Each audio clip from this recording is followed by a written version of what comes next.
Bangladesh versus South Africa coming off that first match loss. What will Bangladesh firstly read into South Africa's performance before they I think if Bangladesh has been watching it the same way that Zach has been watching, the same way that all of us have been watching, in case they are put in case they have to bat first, they'll say just let it be, don't worry. Let's just go out and let's try and get 230, let's try and get 240. And in doing that, if we can get 270, 280, that's okay, but let's build around the vast experience that exists in that team. There's a lot of experience there. Maybe they can leave Soumya Sarkar to attack, but they've got Tamim Iqbal, Shakib Al Hasan, Mushfiqur Rahim, Mahmudullah. That's a lot of experience in the top 5 or 6. So that is how I think they'll go about. Mohammad Mithun is a good batsman too, but you look down those top 5. There's a lot of experience there, and I'm sure they're already thinking about how to approach that situation. Yep, those 3 wicketkeeper batsmen. Liton Das has been in form coming into the tournament. Tamim Iqbal leads the way. Mahmudullah, of course, is there. Haven't even we mentioned all these names without talking about the world #1 all-rounder for so long, Shakib Al Hasan. So again, the other interesting thing is I think that game's at the Oval, isn't it? That game's at the Oval. It is. So Oval is traditionally a good bounce. So I wonder South Africa will want to come back and come hard at Bangladesh with bounce. Still no Dale Steyn, but they still got Rabada and Ngidi. Yeah. So that's one of the things. South Africa's lesson in reverse. Now they'll be looking at that squad over there. That's the players who played. When you look at the squad, you just know that this squad has the potential. This squad has the potential to create that kind of impact. It's just about getting things together and getting those few wins under your belt. Because you have Rabada, you have Tahir, you have Ngidi, and that attack is potent. Just about and batting. There is enough experience in that lineup. We'll have to see how Amla has recovered from that concussion scare which he had. So whether he's going to be available for tomorrow's match or no. But if even if he is missing a game or two, I think that South Africa batting lineup has got enough potential to put runs on board. So I think looking at tomorrow's game, you would expect that South Africa are favourites. And looking at that bowling attack, you'll see a lot of short balls and bouncers and bumpers. That will certainly be a strategy. You made a valid point about Hashim Amla. I think Faf might have said it that when he walked off, he said it was a bit all over the place in the dressing room. Now you don't want that for one of your lead batsmen. Also there'll be the psychological factor that he was late on a bouncer, he was very late on the bouncer. But they want him to get back into form quickly because that batting order, it needs Amla firing at the top. Again, with no disrespect, long tournament, this is where it gives you a chance to recover, and maybe this is a game that you can say that, okay, this is not a bad game for you to be sitting out. It's also a call you have to take, because remember, if you seek a replacement, you've lost the player. You can't get a replacement for 3 games and go back to the original player.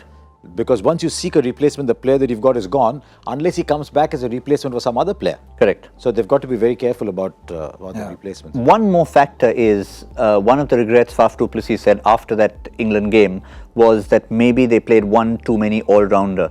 A lot of talk about why a frontline bowler like Steyn was not playing, for example. So one reckons, will they learn from that and just go hard? Even Chris Morris missed out?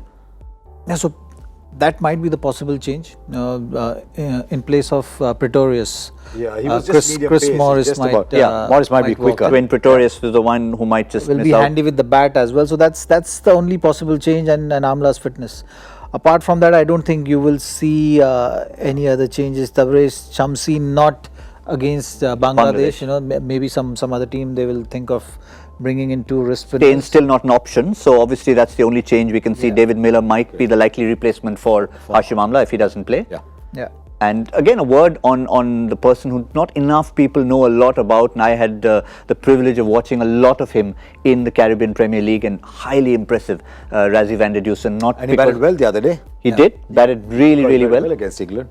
And again, it was more his temperament than the fact that he was getting runs. He was in Chris Gale's franchise, and with Chris Gale's franchise, you'll get days when Gale just doesn't fire up the top. Evan Lewis as well was batting up there. So half the time he would come in at 20 for 3 when Gale was not firing, and he would contribute 50 or 60 every time. And if Amla's not there, he'll get his number 3 position, because they'll open with Markram and Quinton de Kock. They'll have Van der Dusen at 3 and then David Miller down at 6.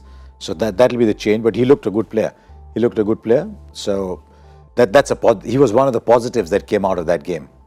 And from Bangladesh's point of view, obviously we've talked about their strength in batting, but they've got a nice little bowling unit together. Maybe not as reliant on spin as they've been in past World Cups, but the reason for that is because they've got people like Mustafizur, Abu Jayed, Rubel as frontline quick bowlers, and I think Mohammad Saifuddin also very, very impressive as an all-round fast bowling option. Yes, and the conditions will certainly help them as well. And Musharfi has been very good with using his resources. So that's something which will always be the case. He's got experience of Shakib Al Hasan also to just play that 2-3 overs. Sometimes he's bowled with the new ball as well, which you've seen from Faf also using that spinner. So you might see Shakib also being used tactically in few scenarios and situations. But apart from that, I think the main winners for Bangladesh are always going to be Mushfiqur and Tamim and Shakib playing those crucial, Mahmudullah playing those crucial knocks to set it up for the team. And of course, I actually had Mehdi Hassan as the sort of spin bowling all-rounder batting at 8. But I wonder if they'll want to leave him out and play Saifuddin in that place. Having seen what's happened so far. Because they already have Shakib, they have Musaddiq, they have Mahmudullah in the top 7. So I wonder if they'll go with Saifuddin instead of Mehdi Hassan. Or whether they regard Mehdi Hassan as a lead spinner. That's their. And of course, in all this, we probably mentioned 10 out of 11. I don't think we mentioned the captain at all.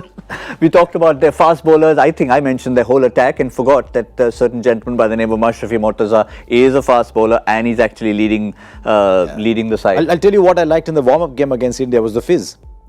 Mustafizur is back to bowling well. He was bowling good lines. He was bowling in the mid-130s. He wasn't only bowling those slow balls.